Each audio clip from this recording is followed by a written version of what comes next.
want to welcome you to another episode of Mindset Growth Podcast. My name is Gary Bontrager, and I have Heather Mullinex, my co-host, here with me today. We are very excited for our next guest. This is a person that I know has worked hard on improving herself and overcoming adversity so she can live I would say, free and happy life, maybe a less stressful life. So it's always fun, and I'm taking that from some of the things that I see she posts. So with that, Heather, do we go ahead and introduce her? Yeah. All right. How about it? Iva Bontrager, welcome to the show. Thank you for having me. Absolutely. Thanks for being on here, Iva.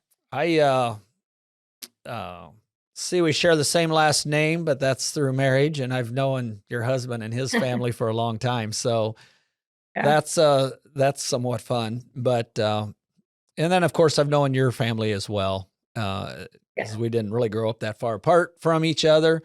And one of the things that we'll get into some of the things you're doing now, but for the audience, tell us a little bit about yourself, who you are, and maybe, where you grew up and things like that. Sure. Yeah. I'm currently a life and a business coach, and I am a wife to Levi, and I'm mom to 3 adult sons. We live on a farm close to Kalona, Iowa. And I also serve as a leader in our church. I've been in that role for close to 10 years. And I've been a business owner for over 20 years. I started my first business when I was 14 years old. So entrepreneurialism kind of just runs through my veins. And but yeah, I was born and raised here in Kalona. So the cool little interesting fact is that we live on the farm where I was born and raised. So I really love that. It's fun for me, and to get to see my children kind of just to get to experience life on the farm and just pass that on to my children has been just a really cool blessing. So cool. That's always fun to watch them grow up, and it's fun to see them experience things. And yet, even though times change, being outdoors, a lot of that is really been, it's interesting to see how they develop through all that and how they relate to those things. Is the farm as busy as it was when you were growing up?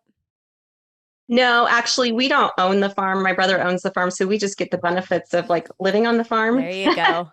But my kids still get to experience, just what farm life is like to a certain extent. And he's way downsized what he does compared to what we did growing up. We had a dairy farm growing up, so he just has cattle now and does crop farming. So it's a lot less intense than what it was when we were younger, but it's still good. When you were younger, I'm guessing there were more little hands on the farm to help out. Yes.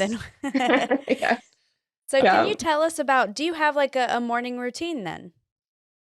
Yes. When I get up in the morning, the first thing I do is I pop in my earbuds and I listen to my brain prime. So if you're wondering what a brain prime is, I can talk about that later. But, and then I typically go and drink some electrolytes just to hydrate my body for the day. And I typically do some stretching, some exercises, and then I will spend some time reading the Word of God and praying over my day and just kind of setting my heart and my intentions for the day. So that's what my routine looks like right now. It kind of changes in different seasons of my life, but that's what works for me right now. So that's interesting. You say that. We have a lot of people who have when we have them on and they have small children, they usually say we had a routine and now it's gone. And, it's just kind of it really depends when kids wake up and what's going on. So that can always change. Yeah. We're going to throw a couple of rapid fire questions at you. And these are not questions that you got. So you can just quickly answer them. We're just looking for a quick response or just something kind of fun, loosen things up. And a lot of times we get some good little discussion out of them. I'll go with the first one here. Do you collect anything? Do I collect anything? No, my husband would say I collect shoes. I'm an addict of shoes. That's a given, right? No, I'm pretty much minimalist. I don't like collecting, like trinkets and things like that. So no. Okay. If you could start a charity, what would it be? I could go 2 ways. I would say probably something to help families that are dealing with kids with special needs. Our oldest son was diagnosed on the autism spectrum, and I had an incredible support system in place to help my son recover. And not all families have that. And so my heart is really to help and support other families that are helping their children recover and resource them as they walk that journey with their kids. Yeah. Autism is something that I don't really know how long it's something that we've heard about, but I feel like we know so much more about it now than what we did, a decade, 2 decades ago for sure, and how to deal with that. So I feel like it's still kind of definitely evolving. So yeah, that would be. Yes, for sure. I think it was in the 90s some point that it really started.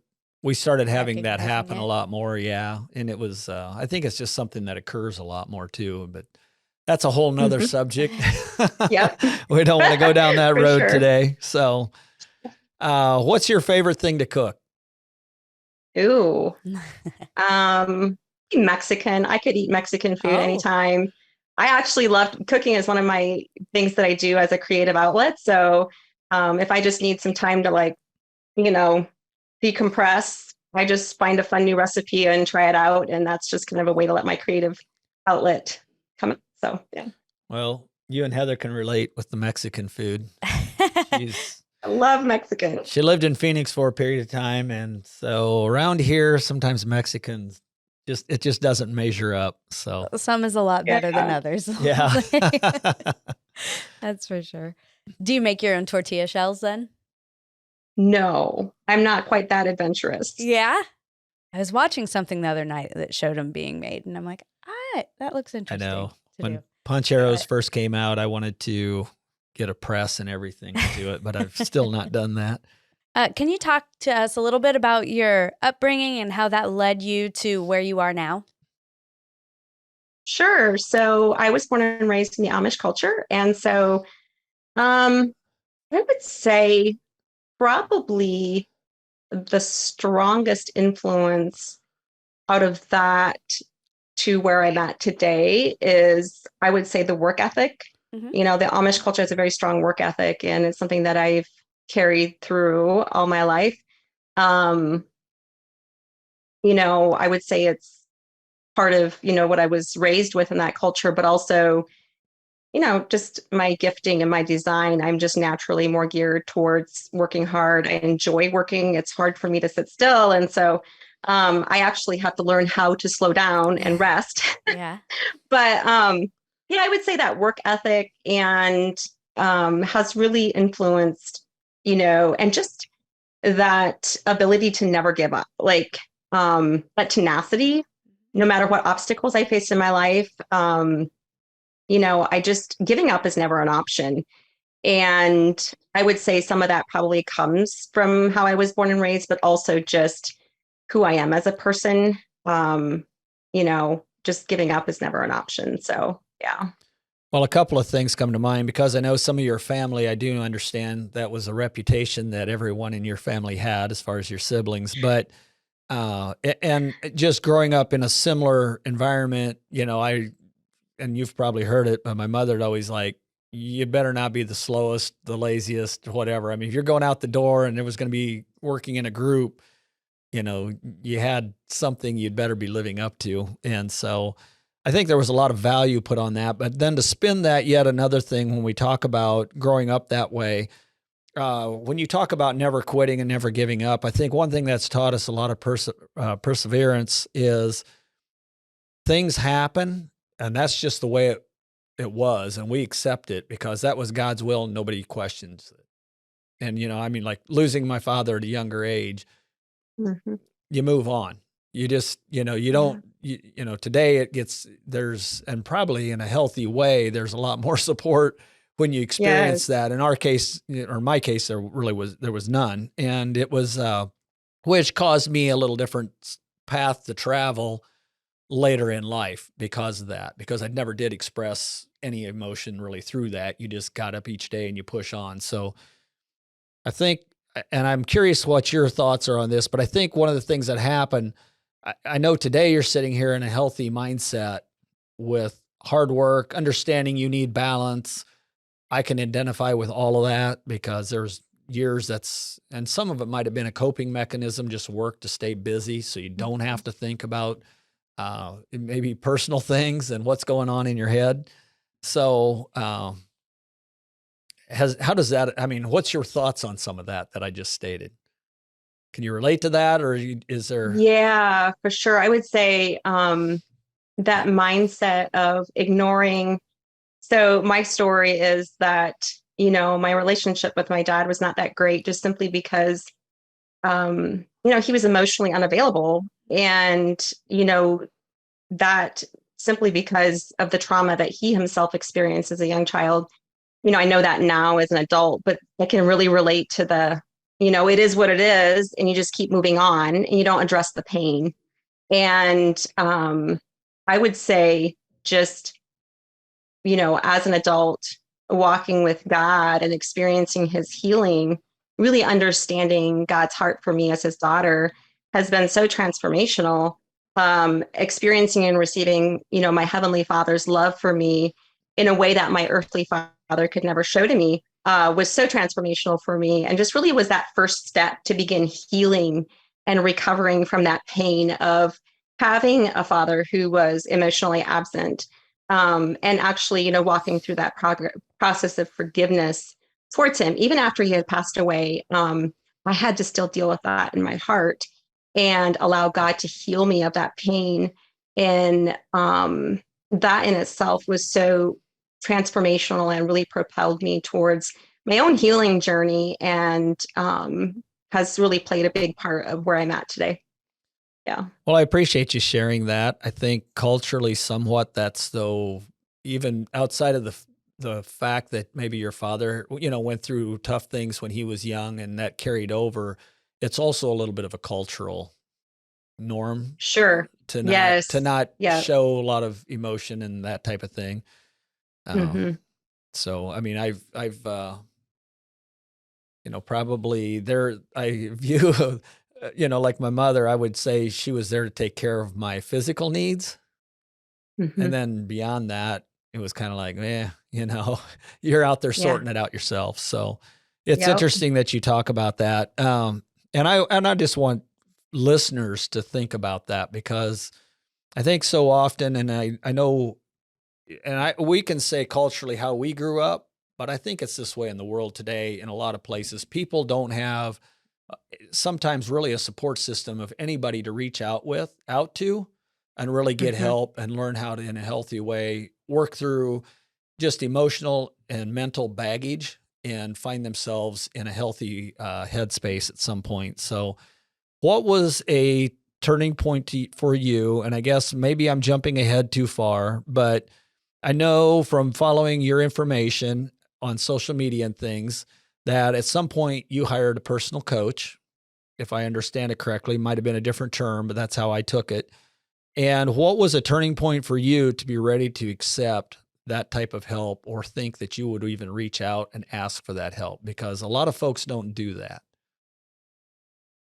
Actually, my story is a little bit unique in the fact that the opportunity just kind of got dropped in my lap. So when I first started serving on the leadership team at our church, we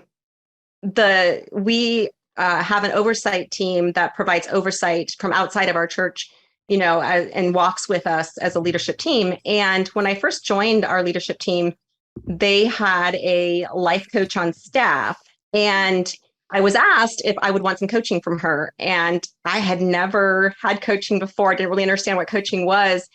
And so I was like, sure. And it ended up being this really pivotal point in my life where I was facing some transition, and she really walked closely with me and was so, so helpful for me in that season of my life to help me walk in a healthy way into that transition. And I remember thinking at the time how much of a difference and how much of an impact her coaching made in my life.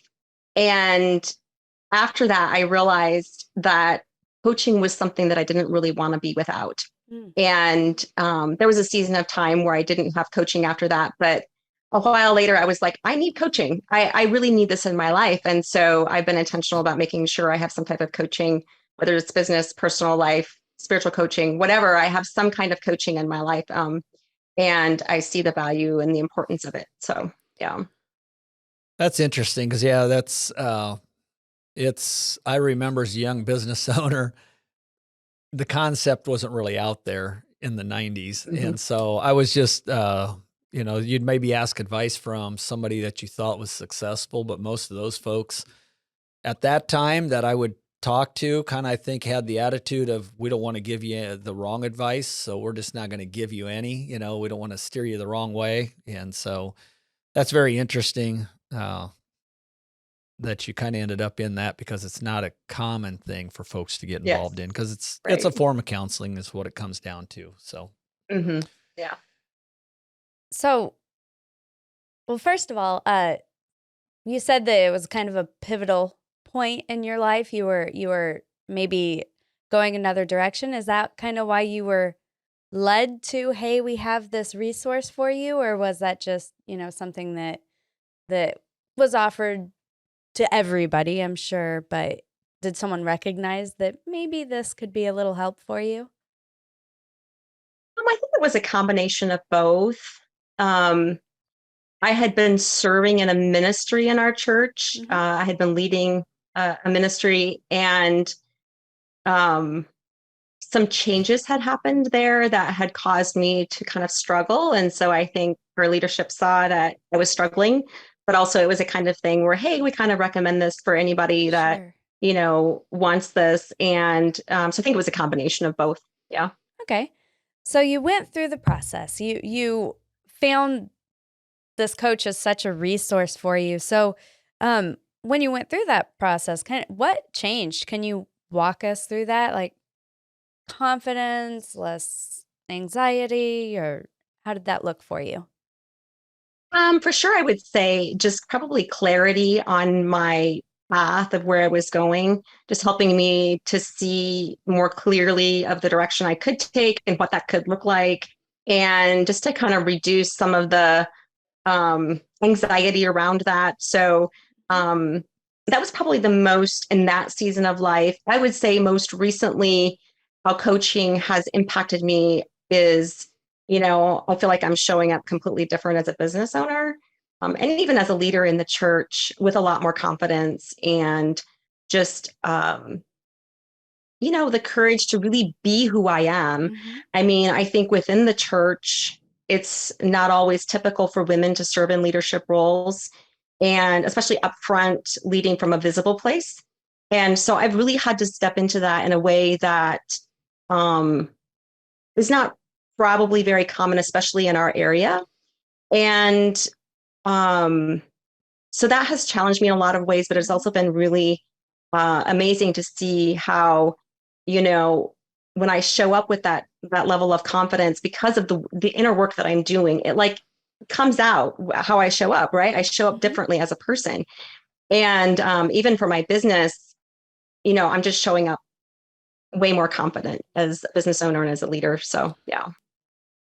So more than anything, it's probably empowered you in a personal level, which obviously filters out in all your professional levels as well.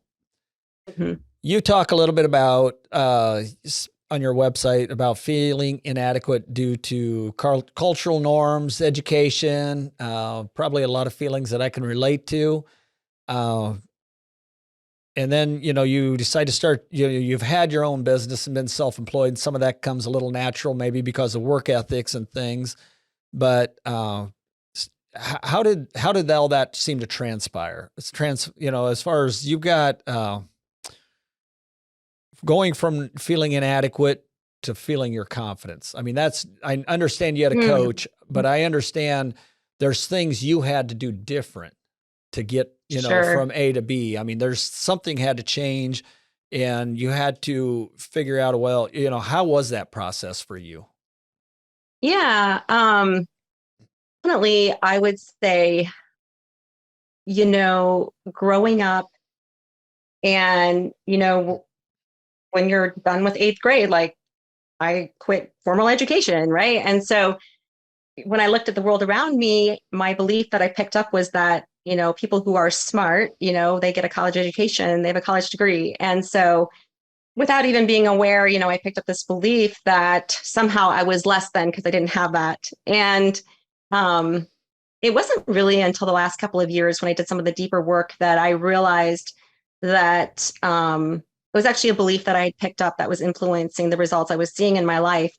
And so I would say specifically some of that work that I have done is really come through, I've just finished up my neuro coaching certification. And so I would say that deep brain-based level of transformation that I've done through that work that I'm doing is really what has propelled me forward to remove those old belief systems that I was carrying that I didn't even know I had, that had surfaced in that process, and being able to remove those and replace them with the truth that I am smart. I mean, honestly, those beliefs that we form get stored into our subconscious memory, and then they,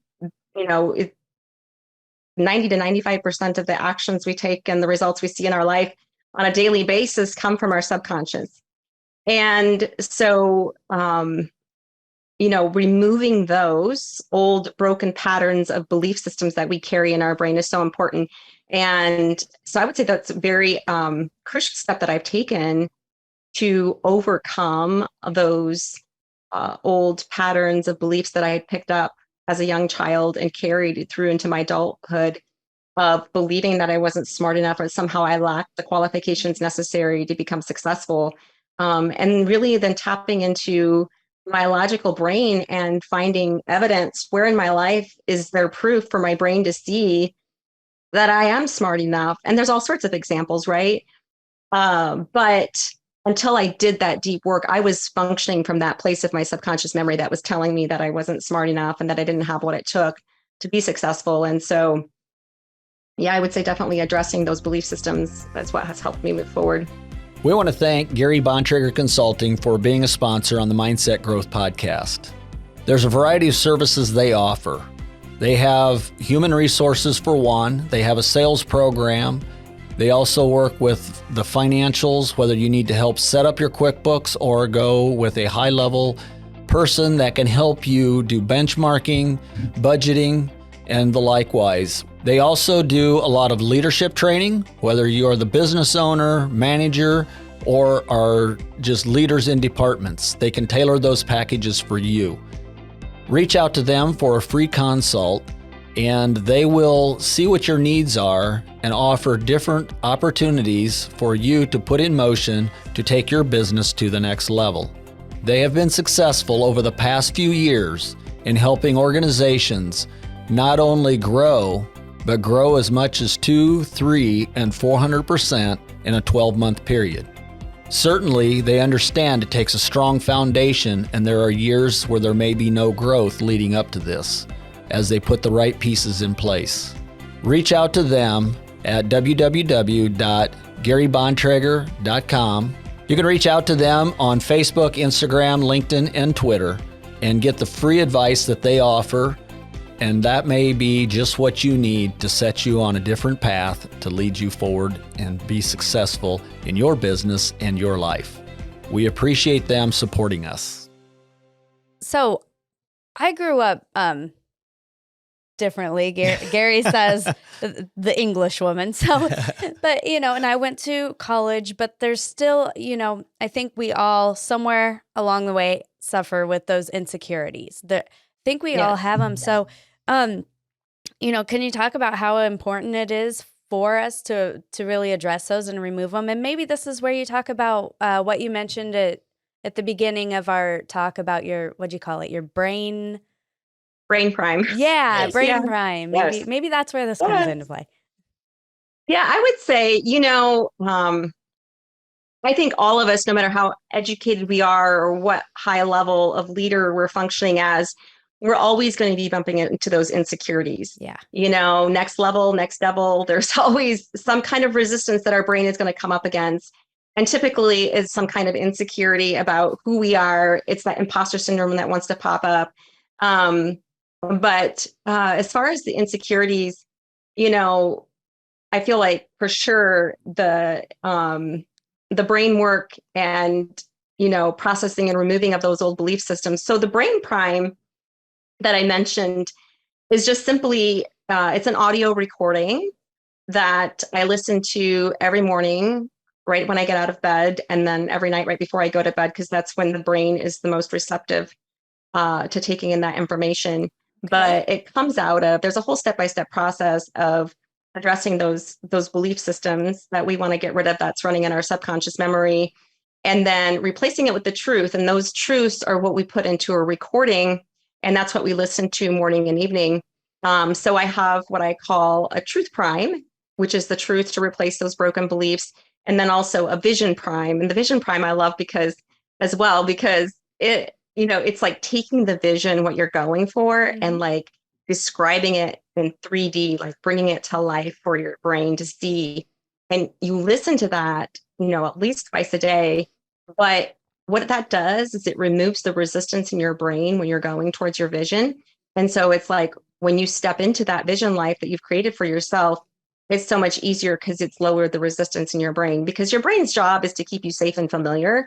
So anytime that your brain feels like you're stepping into something new, never been down this path before, it throws up resistance. And so it's just kind of one of those cool brain hacks that we get to do to help lower that resistance in our brain. I would say the neuro coaching work that I am doing is like mindset work on steroids. Like it has propelled me forward in ways that has just been so phenomenal. When I look back even a year ago to where I'm at today, I'm like, wow, this stuff works. So anyway, I'm just really excited to get to have this, tool to use with my clients as well. So that is so interesting. And is this your own voice that you're listening to? Something that you help your clients with? You say, okay, let's visualize it. Let's write it down. Let's record it. Let's listen to it. Is that part of your process? Yep. Your brain wants to hear its own voice. Yeah. And, whether you read it out loud or listen to it on audio, it needs to be your own voice. Well, our minds are wired to protect ourselves, and they will shut us down at 40% of our capacity. And our biggest problem is our own limiting beliefs in who we are and what we have, and how we talk to ourselves is vitally important. Anybody that listens to me knows I talk about that all the time. So when we say negative things, just like the things you talked about, I mean, I can tell you working in groups, probably even with some of your family members, we would make comments because we were the uneducated kids. So we'd make the comments derogatory, but we'll outwork everybody else. I mean, I clearly remember those days. And, yet it wasn't a healthy balance for any of us, but we were going to overcome it with a reaction to something else. I will add, Heather has probably helped me overcome the whole thing of realizing, because I would think too, I'm not smart because of, but I also, years ago, vowed to learn something new every day, and that compounds over time.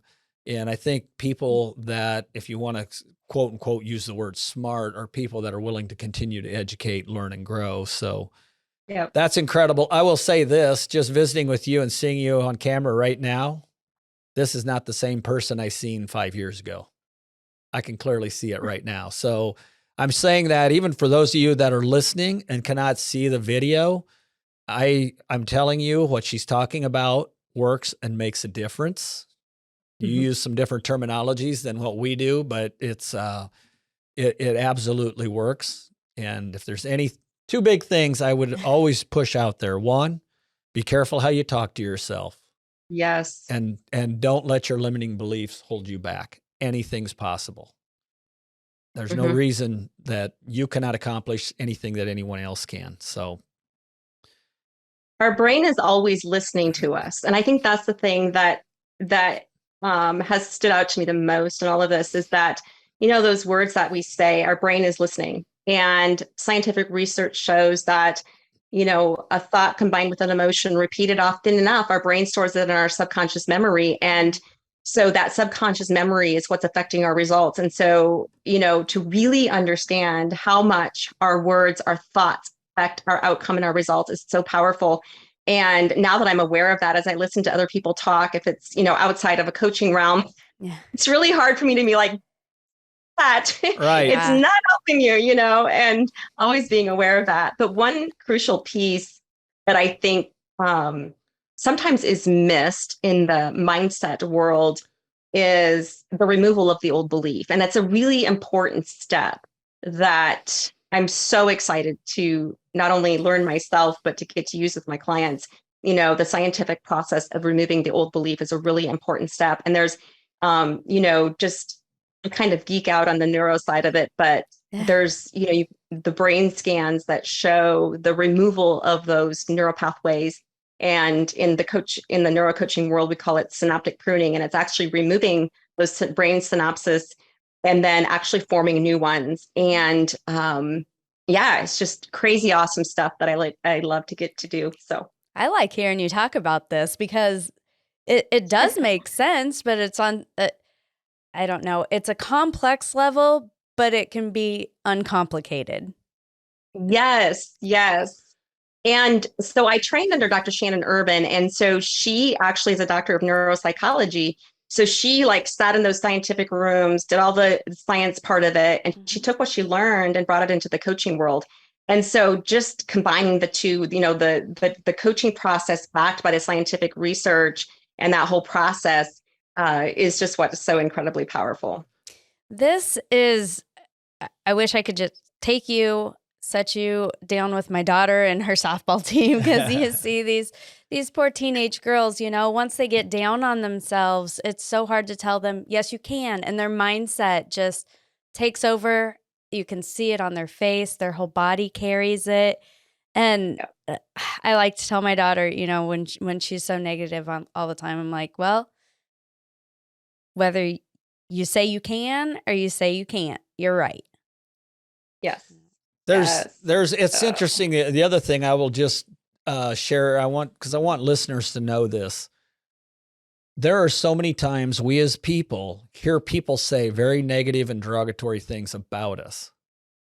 And although that affects us, what affects us far more is once we repeat it to ourselves and actually start to verbally question out loud to ourselves, maybe this is true. Maybe I am worthless. Maybe I'm no good to anybody else. When you use language like that, that's what you're talking about. I mean, I want listeners to understand that. And I went through then an unhealthy process as a younger person because I probably went to humor and arrogance, saying how good I was because I was determined not to talk negative about myself.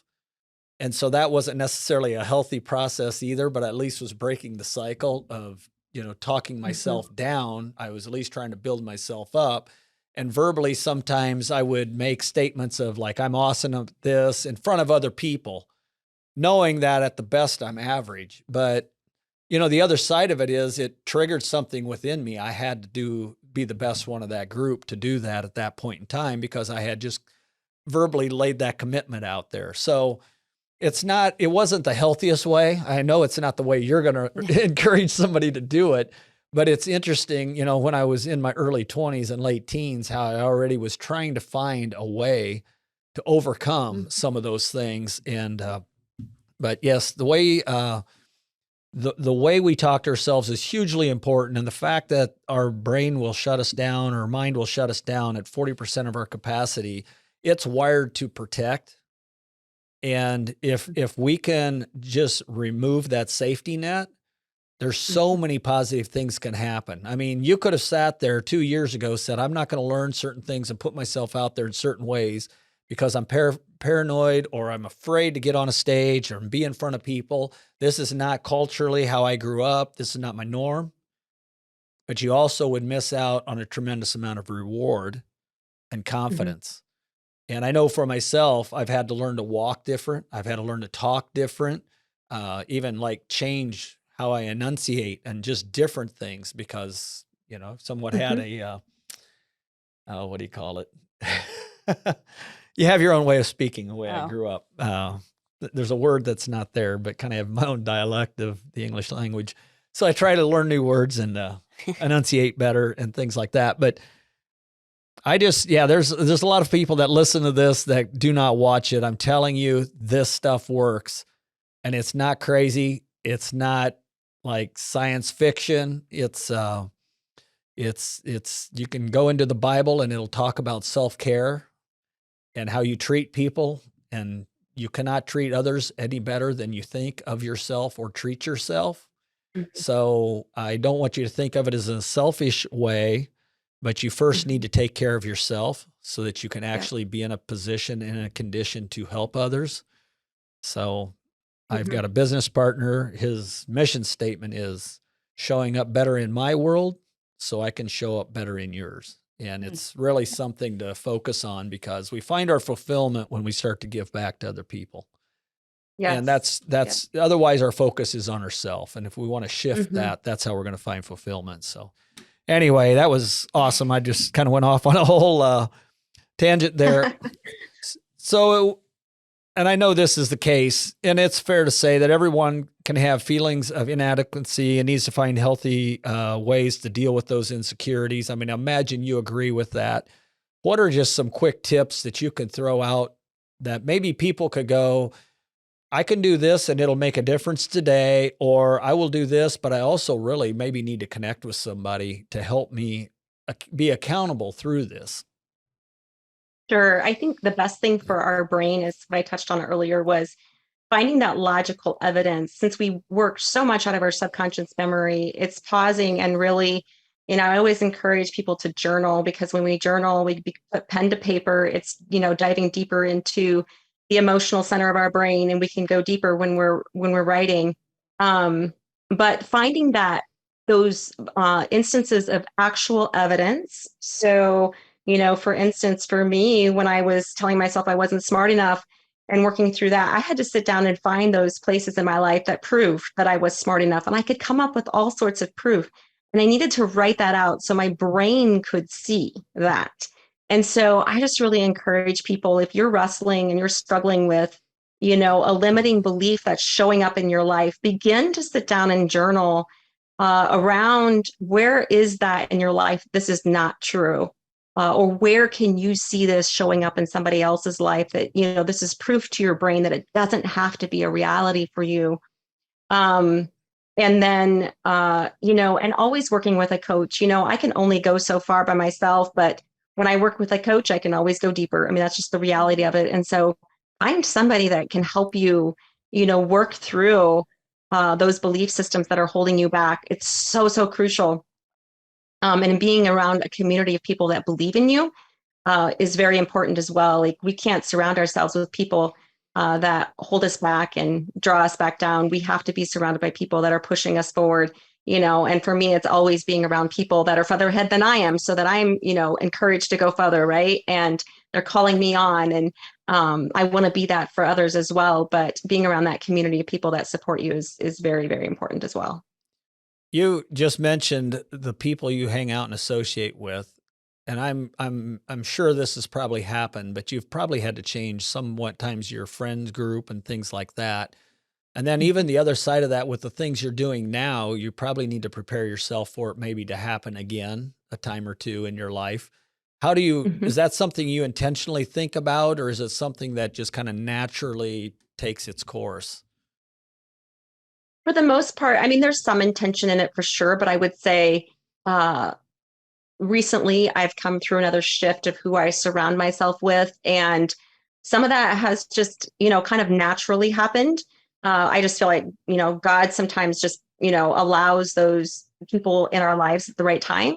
And I feel like that's what's happened just recently. And through some really God ordained connections, I just feel like my friend group to some degree is shifting again. And so some intention, but also some of it just naturally evolves. I think as we show up differently, we attract different people as well.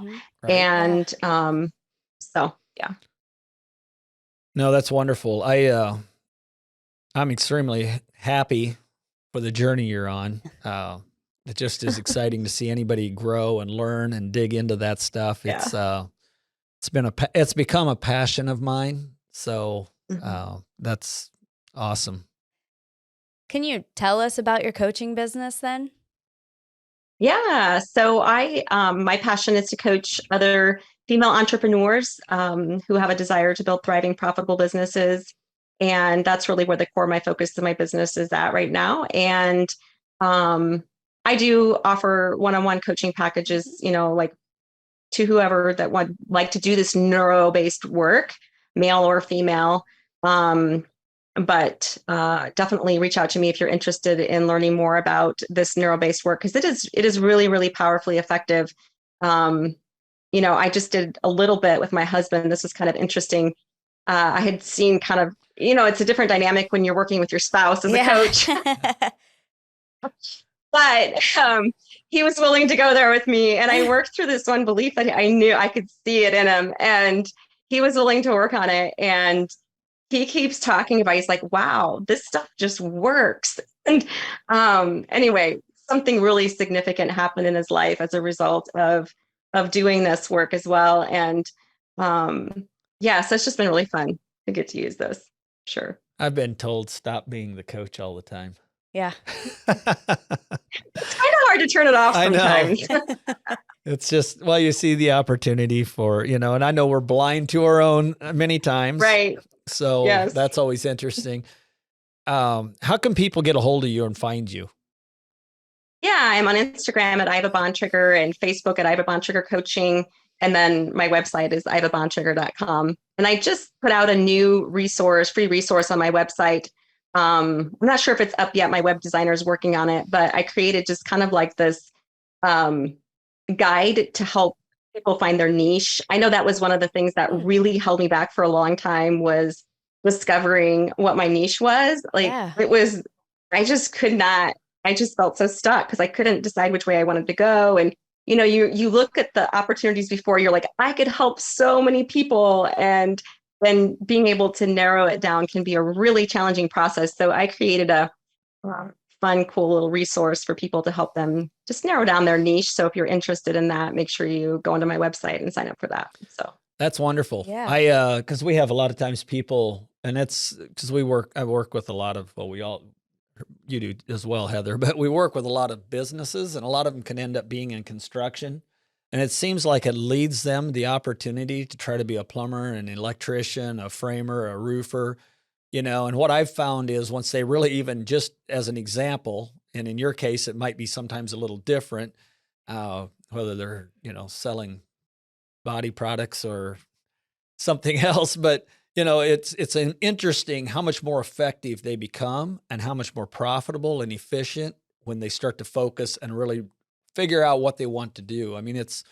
We've seen, 200, 300, 400% growth in a year just from narrowing it down and becoming really good at it. So that piece is very important.